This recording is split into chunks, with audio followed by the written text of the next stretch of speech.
ইতিপূর্বে আমি আপনাদের বলেছিলাম যে যুধিষ্ঠির কিছুতেই রাজ্যভার গ্রহণ করতে চাইছিলেন না।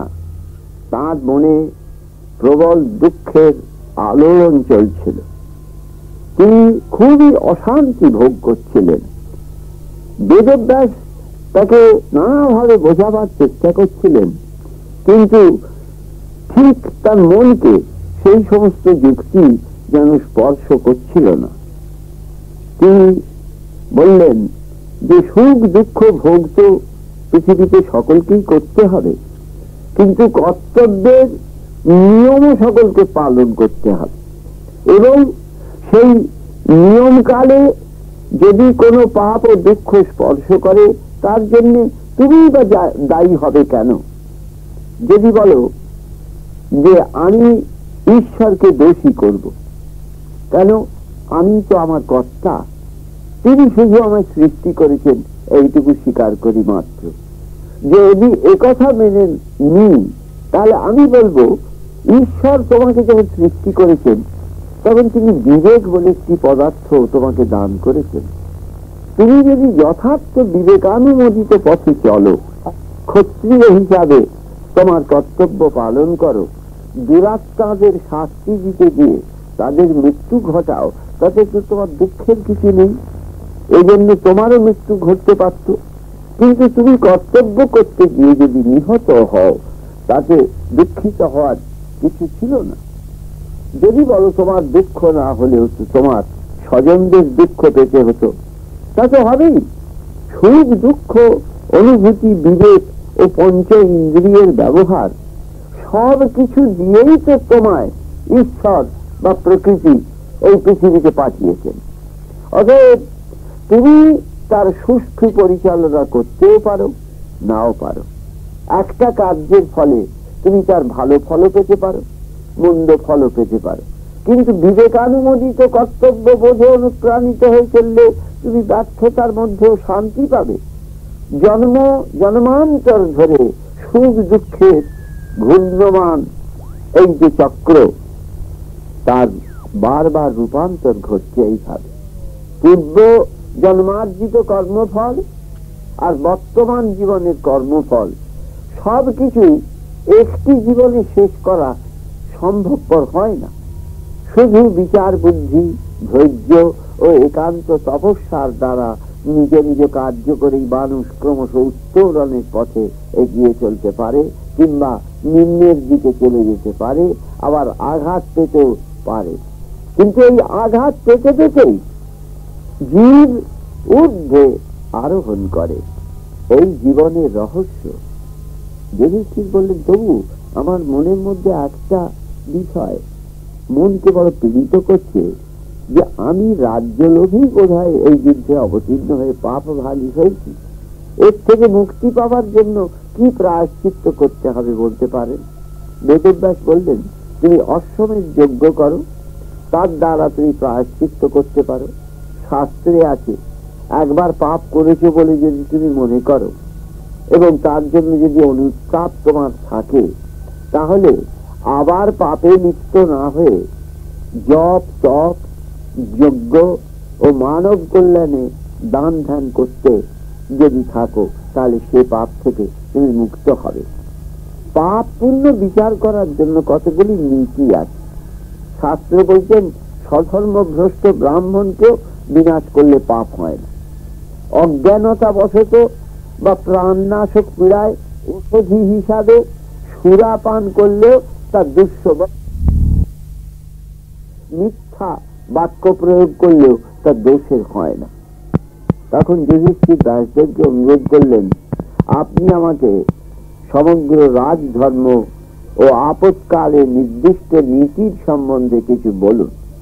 বেদব্যাস বললেন, তুমি মহামতি ভীষ্মের কাছে তাহলে যাও, বিলম্ব করো না, কারণ সূর্য উত্তরায়ণে গেলে তিনি তখনই ইচ্ছা মৃত্যুকে বরণ করবেন।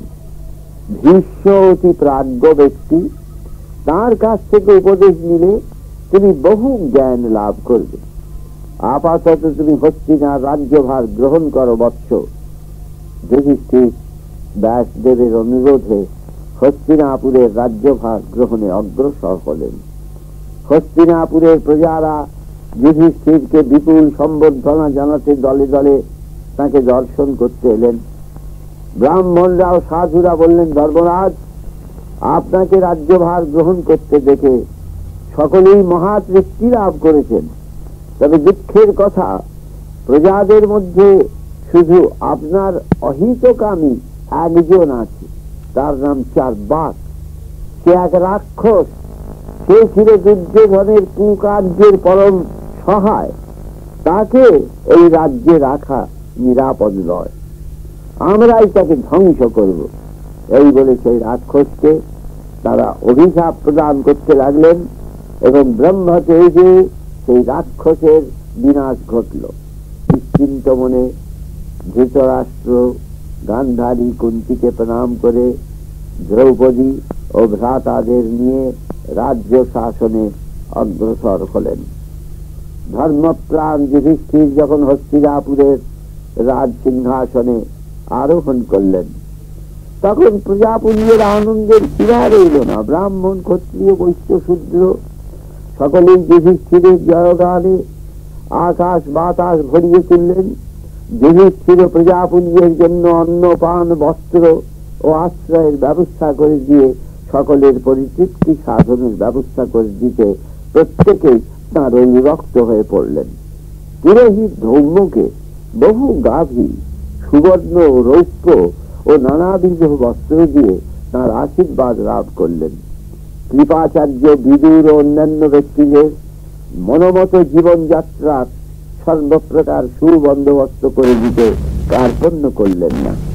এইভাবে সকলকে প্রীত করে তিনি কৃতাঞ্জলি পুটে বাসুদেবের সঙ্গে সাক্ষাৎ করতে গেলেন তাঁর প্রাসাদে। তার নিকট উপস্থিত হয়ে তিনি বললেন, ত্রিলোকনাথ, আজ আমরা তোমারই অনুগ্রহে রাজ্য অধিকার করতে সমর্থ হই। তোমারই কৃপায় আমরা জয়লাভ ও যশলাভ করতে পেরেছি। তাই তোমাকে কিভাবে অর্চনা করব তা ভেবে পাচ্ছি না। যুধিষ্ঠির যখন বাসুদেবকে এইভাবে তাঁর প্রীতি সম্পাদন করলেন, বাসুদেব তা শুনেও যেন কিছু শুনছিলেন না, অন্যমনস্ক ভাবে যেন কিছু ভাবছিলেন। তাঁর এই ভাবান্তর দেখে যুধিষ্ঠিরের মন বিচলিত হয়ে উঠল। তিনি শ্রীকৃষ্ণকে আর কি বলবেন তা ভেবে উঠতে পারছিলেন না। বিস্মিত হয়ে তার দিকে চেয়ে রইলেন। ক্ষণ পরে বাসুদেব সহসা যেন সন্দিগ্ধ ফিরে পেয়ে বলে উঠলেন, এই যে ধর্মরাজ, আপনি এসেছেন আমি ঠিক বুঝতে পারিনি, কিছু মনে করবেন না। এই মাত্র আপনাদের পিতামহ ভীষ্ম সরসজ্জায় শয়ন করে একান্ত মনে আমায় স্মরণ করছিলেন, তাই আমি তারই নিকট অবিলম্বে যাব বলে স্থির করছিলাম। সেই কারণে আপনি কখন এসেছেন বুঝতে পারিনি। যুধিষ্ঠির বললেন, পিতামহ চিরদিনই তোমাকে সত্যই ভক্তি করেন বাসুদেব। বাসুদেব সাহায্যে বললেন, আমার প্রতি তাঁর অসীম প্রীতি আমি জানি, তাই তিনি আমার অতীব প্রিয়। এমন উচ্চমনা, কর্তব্য পরায়ণ, ভক্তিবান পুরুষ কৌরব কুলে জন্মগ্রহণ করে কুলকে ধন্য করেছেন। এরকম গুণান্বিত পুরুষ পৃথিবীতে খুব স্বল্পই জন্মগ্রহণ করে। সত্যব্রতী আকুমার ব্রহ্মচারী ভীষ্মদেব পিতার সন্তুষ্টির জন্য স্বেচ্ছায় রাজ অধিকার বিসর্জন দিতে কখনো দ্বিধা করেননি। ইন্দ্র যার জ্ঞান উদ্ঘোষে কম্পিত হয়ে ওঠেন, প্রিয় বাহু বলে অগণিত ক্ষত্রিয় বীরদের সঙ্গে কাশীরাজের স্বয়ম্বর সভা থেকে তার তিন কন্যাকে বাহু বলে নিজের ভ্রাতৃবধূ করার জন্য যিনি প্রাসাদে ফিরে আসেন, বীর পরশুরামকে যিনি শাস্ত্র বলে পরাজিত করতে পারেন, গঙ্গা যাকে গর্ভে ধারণ করেছিলেন, সেই অলোক সামান্য পুরুষকে আমিও সত্যকারে ভালোবাসি। এই কথা শুনতে লাগলেন ধর্মরাজ শ্রীকৃষ্ণের কাছে। তারপরে এরা কিভাবে যাত্রা করলেন ভীষ্মের কাছে, সেইকে আমি বলবো আগামী দিন।